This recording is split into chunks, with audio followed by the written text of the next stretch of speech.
You cannot tell what a person is thinking by dissecting the person's brain. There's a difference between mind and brain. And there's a difference between hardware and software when it comes to computers. You can dismantle a computer, but that won't tell you what's written on said computer.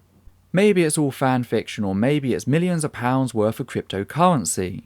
Fact is, you can't tell without the use of special devices, such as a second computer. Does that fact mean that computers transcend the physical, or is it simply our senses are not able to process every form of information? To have a more accurate analogy, I can put a fully functioning drive in front of a webcam hooked up to a working computer, but that second computer is not going to be able to read that drive through the webcam. Does that mean computers are magical and have a soul? That's an argument in itself, but apart from the complicated argument, the atheist has got to say mind reduces to brain. You don't have any thinking process that is a part of your free investigation and choosing.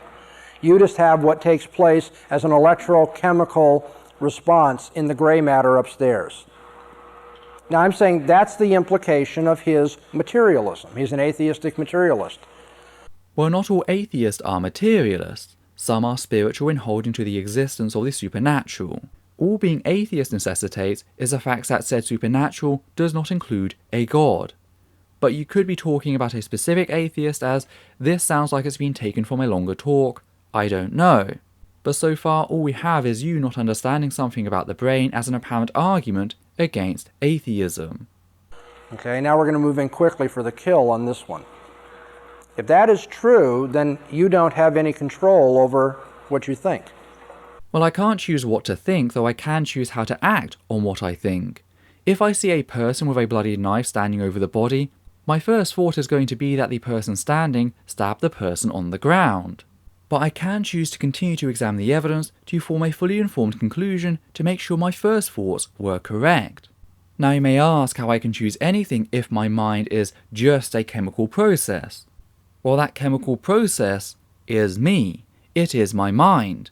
The mind, the self, and the brain are one. You seem to be making all of your assertions from a dualist perspective, which states the unfounded assertion that the mind is somehow separate to the physical brain, thus lacking that separate mind removes the self.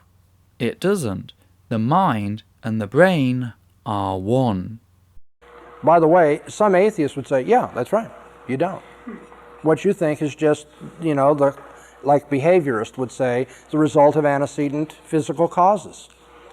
And what I'm trying to teach you to do is to run with that. Let them state their worldview and say, okay, where does that take us? If it is true that there is no mind and everything I think is reduced to electrical, chemical responses in the gray matter upstairs here, then what I think, I didn't choose to think, and I couldn't prove what I'm thinking to be true, because I can't help electrical chemical responses that take place in my brain. Which is utter garbage. First of all, the materialist view is not that the mind doesn't exist, but that the mind is a result of the physical processes of the brain. So right there we have a major flaw in your response. But beyond that, you've conflated thought with action. What I think and how I act are two different things. This also has zero bearing on being able to supply evidence, so I have no idea where that came from. This seems to be a cheap knockoff of the absurd evolutionary argument against naturalism, which asserts problems where none have been shown and thus concludes itself to be true on said assertion. Here's the facts. We can use evidence-based reasoning. So rather than working from the angle of what may exist, how about we focus solely on what has been proven to exist? If we work at it from the angle of evidence and not pure conjecture, the physical mind is the only position left standing. Now I know some of you are getting ready to fall asleep, you want to go to dinner. Do you understand why we just savaged the atheist again? See, I said it nicely, I didn't get loud and yell. But what I just said is, if what you say is true, you have no reason for believing it to be true. Your worldview undermines any confidence you could possibly have in your own worldview. Because on your worldview, all of your talking about atheism is just the result of electrical chemical responses in your brain. And that undermines their thinking how. You've got an assertion, but an assertion isn't an argument, and it's certainly not a savaging of atheism as you seem to pretend. All you have done is said, I'm true because I assert my opponent is wrong if they're right. But where's your evidence? You have none, and that's key. The fact is, I can make the exact same argument as you. I can simply argue that a theist can't trust their mind, especially one that believes in an all-powerful, timeless deity, since God can change any aspect of history, meaning they can't trust their own knowledge. But I'm not going to do that. Why? Because I don't need to. You have no evidence for God or for a non-physical mind. For all we know, the machinery upstairs in your head went wacko. And we're not going to hold you accountable. I mean, you couldn't help it. In fact, no one can help what they think and what they say and what they do. Because there's no mind and there's no freedom about it. It's not as though you looked at all the options, you saw what you consider to be true and chose it. Your brain just kind of cranked out the things that it does and sent the stimulus down to your tongue and, made you say the words that you did. And that does happen. It's part of psychopathology, so the study of mental disorders. But just because something can go wrong does not mean that this must always be the case, and if it were, our species would have gone extinct by now. Our senses give us input on our environment so we can react to best suit our survival.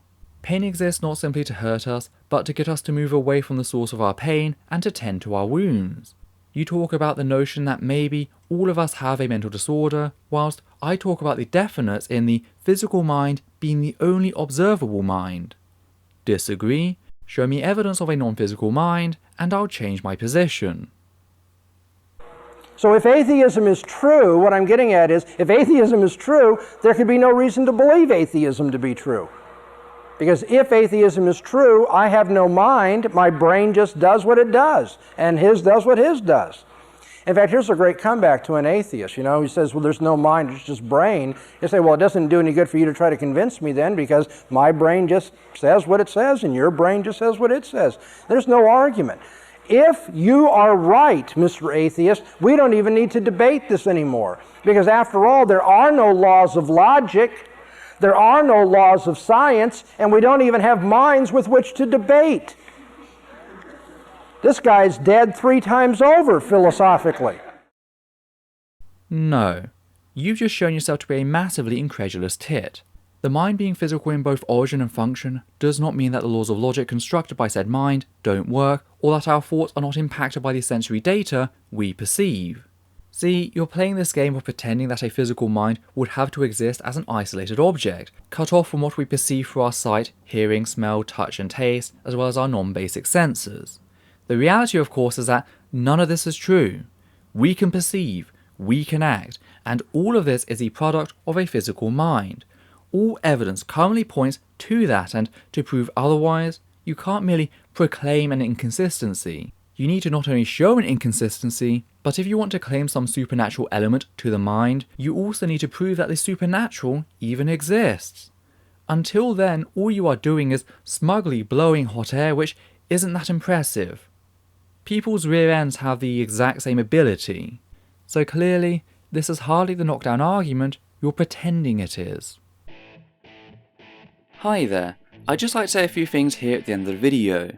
First of all, I'd like to thank everyone who's ever donated to the channel via Patreon, giving a special thanks to the following people: Hannah Banghart, Matthew Kovac, John Schoenrock, Alexander Williams, and Daniel Martinez.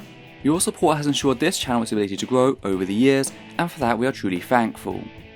Also note that the rewards for Patreon are changing next month, so be sure to check out the tiers to ensure that you know what you're getting from next month. I'd also like to ask that you comment down below and like this video, as well as subscribe and follow Essence of Thought on Facebook, Twitter and Instagram. Please also consider following Atheist Alliance International on Facebook, an organisation dedicated to helping atheists around the globe. Lastly, I'd like to request that you treat the people responded to in this video with a reasonable degree of respect.